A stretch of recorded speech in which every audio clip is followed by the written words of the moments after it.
poster read, "Happiness, sold in glass jars. Call today," and underneath the text was a phone number.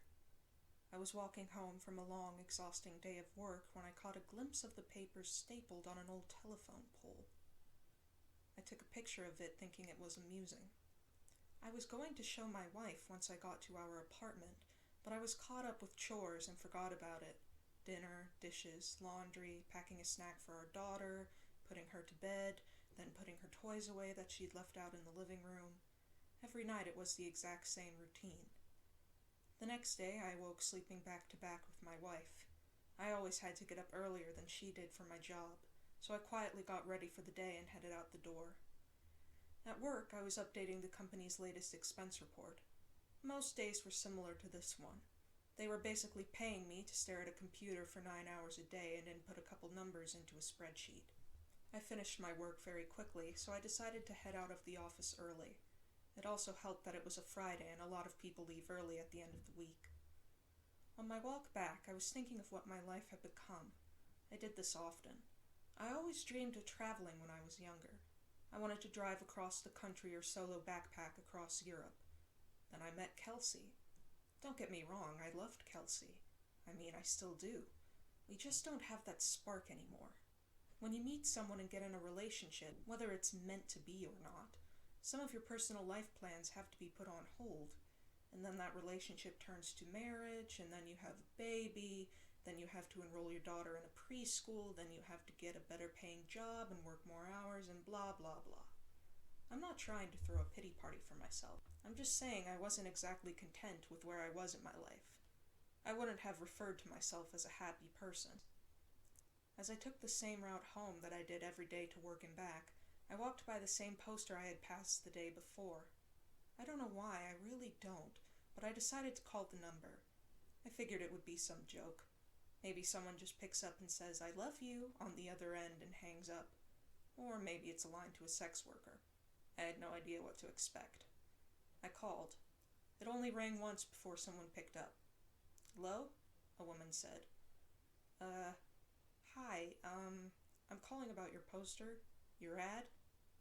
"Oh, awesome," she said calmly. "When do you want to pick it up?" "Pick what up?" "The jar," she said, like it was the most obvious thing in the world. "Oh, of course, I realized then that I had left work early without telling Kelsey, so I could just go pick it up now and she'd be none the wiser." "What exactly is it that you're selling?" "I just told you. It's happiness. In a glass jar. Like the poster said. Happiness keeps best in glass jars. They're more durable than, say, a plastic bag." Okay. Should we meet somewhere?" "For sure. I don't want you to end up being a creep or something, so let's go to a public place." The public place we decided on was a Starbucks parking lot a little over a mile from me. Now, I didn't think I was really going to be buying a jar of happiness or whatever. I was 99% sure she was going to sell me drugs. Maybe heroin would be in the jar. I remember thinking, oh no, happiness is probably a nickname for some street drug and I'm going to a drug deal. What if she's a cop? Am I going to be arrested? But something inside me told me to keep walking, and so I did. I stood outside and texted her. "I'm here." "Cool. Be there in a sec." "What are you driving?" "Silver Camry." And as her final text came through, I saw her car pull in. She took a spot not too far from where I stood. I could see there was no one else in the car, which put my kidnapping fear to rest. She opened her door and stood on the pavement, looking around until her eyes met mine. I gave her a little nod of acknowledgement. She simply responded by waving her hand, gesturing for me to come over to her car, so I did. She was young, maybe mid-20s, with curly golden hair. Her skin was pale and contrasted with the all-black outfit she was wearing. I thought she looked like Glinda the Good Witch from The Wizard of Oz had put on the Wicked Witch's clothes. "Nice day out," she said as a greeting. "Oh, yeah, it is. Hadn't really paid attention to it." "You were the one that called about the jar, right?" "Yeah, that was me." "Cool. Well, here you go." She handed me a very small glass mason jar. It couldn't have been more than 2 inches tall. Inside of it was a light. Not a light bulb, just light. It was like someone bottled up sunshine. It glowed even in the mid-afternoon daylight. It looked like a tiny sun, or a tiny universe existing in this little crystal-walled home. I was admiring it with no attempt to hide the awe on my face. Pretty rad, isn't it? What is it? You've asked that like 3 different times, I think. My answer is still the same. It is happiness. Happiness in a glass jar. What do I do with it? Keep it, she said simply. If you have any problems, shoot me a text. She started to get into her car. Wait, I said. I thought you were selling this. How much is it? Don't worry, man, she said with a smile. You'll pay. She closed her door and I stepped out of her way as she backed up, then drove off. What the hell had just happened? What was I holding? I looked down at the jar again. Its radiance was simply mesmerizing. I put it in my pocket and I could see its glow slightly through my pants. I began to walk home. What was just a nice sunny day quickly changed into a rainy one with clouds wrapping the sky. It was not forecasted that it would rain, or else I would have ridden the bus or subway to work that day. I jogged home, trying not to get too drenched. I finally found shelter once I made it to my apartment building. I walked up to my door and found that my key wasn't on my key ring anymore. Shit, I can't believe I lost it again, I thought. I knocked on the door and said in a somewhat loud voice, Hey babe, it's me. I don't know what happened to my key. I heard the door being unlocked from the other side. When the door opened, I was greeted by a large, heavy-set man with greasy hair and unkempt goatee. He said, I think you got the wrong door, bud. Oh, I said, disoriented. My bad, sorry, have a good one. He let out a chuckle as he closed the door. Apartment number 33. I know that was my apartment. I know it was. I've been in apartment 33 for 5 years now, but that was not my apartment. From what I could see inside, all the furniture was different. It was painted a different color. It was all wrong. I felt like I'd hit my head and was drugged. In that moment, nothing made sense. I pulled out my phone to call Kelsey so she could calm me down and tell me I just got confused for a second. But her contact wasn't in my phone. In fact, nothing was in my phone. I had no messages with her, no previous calls, no pictures. It was like my phone reset to its factory settings. Did that girl somehow switch my phone out when I wasn't looking? I would have just dialed Kelsey's number manually, but I couldn't quite remember it. I had known it by heart before, but not anymore. I needed to get back to the office. I had all my contacts backed up on my work computer.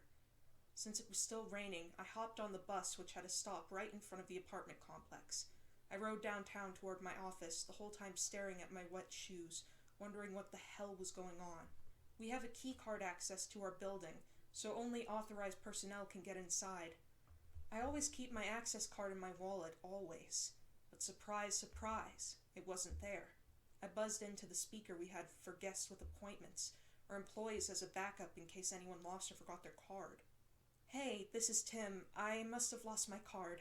My employee number is... I stopped as I drew a blank. A voice came through the speaker. Tim, you got cut out. What's your employee number? I can't remember. That's fine. Just tell me your full name and department. Finance. I'm in finance. My full name is Tim Brooks. 1 sec. About 30 seconds later, the man spoke to me again. We don't have a Tim Brooks working in this building. Did you have an appointment with someone? I backed up in surprise, almost tripping on my own feet. I had just been in that office an hour or 2 ago. What was happening to me? I felt like I was getting Alzheimer's, but going through every stage in one day. I stared at my hands, unsure if I was in the right body. I felt like the world around me was disintegrating. I wasn't in control. I was merely sitting inside somebody else's head, watching the world through their eyes. Just then I got a text. I recognized the number immediately. It was that girl, the one who gave me the jar. I had forgotten all about it until I saw her text. Hey, how's it going? It made me angry she was so nonchalant about this. She knew what was going on. She had done this somehow. What the hell did you do to me? The worst is yet to come. I was astronomically close to just chucking my phone as far as I could in frustration. I took the jar out of my pocket. It looked unchanged, still glowing just as bright. What the fuck did you do? I yelled at the jar, realizing I probably looked like a lunatic. As I stared at its glistening glass, I realized something. I didn't know what my wife's face looked like anymore. I knew her name. Well, I know it started with a K or maybe a C. I couldn't picture her in my mind. I knew I had a wife. I knew I did. Yes, because I had a daughter. I had a wife and a daughter. I just couldn't remember their faces then, or their names, or their birthdays, or any memories I had with them. I know they existed. They did exist. I had just seen them that morning, right? I couldn't remember how she looked or what she smelled like. What was our first date? We had a wedding, right? What about our first kiss? Or my daughter? Or was it my son? Maybe I didn't even have a kid. But my wife or girlfriend, she was real. I knew she was. The thought was tearing me apart. I couldn't see her in my head. I couldn't recall a single fact about her. I was standing outside of the same building, but I was unsure why I was. Did I work there? I must work somewhere. The rain was accompanied by a chilly wind now. It was whipping at my face, making my nose and cheeks sting. I wanted to go home. I wanted to be with her. I wanted to be warm. I wanted to go into a shitty office job that kept a roof over my head. I wanted it all. I was soaking wet. I was miserable. I couldn't remember my parents or my childhood. Did I even have any friends? Why was I in the rain?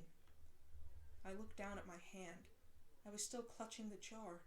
The only memory of my entire life I could concretely remember was that girl giving it to me, telling me it was happiness.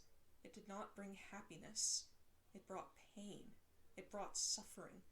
I was more miserable in that moment than I'd ever been. My phone buzzed. Break the jar, Tim. I looked at my other hand. With the setting sun and the rainy sky, I swear the jar glowed brighter than any streetlight near me. I didn't break it because I was following her instruction. I broke it because I was angry. I broke it because I was upset. I needed a release.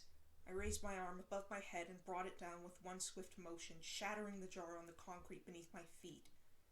That dark, chilly air accompanying the rain spread away like it was the shockwave of a bomb going off, and I was at the epicenter. I saw the warm yellow light from inside the jar spread rapidly across the ground and ascend into the sky. It was as if I was watching the beginnings of the universe being created, like God had just snapped his fingers and said, "Let there be light." I was engulfed in it. I could no longer see street or rain or anything dark. I felt like I was plummeting into a star going faster than the speed of light. It felt like sitting in front of a fire on a cold winter's night, but that warmth was covering every inch of my body. And then I blinked. Immediately I could feel the sheets beneath me and my back barely touching my wife's. I was staring out the window. The morning light drenched through the glass and gleamed on my face. I stood from the bed and grabbed my phone. It was Friday morning. I had one text. Let me know if you ever need another jar.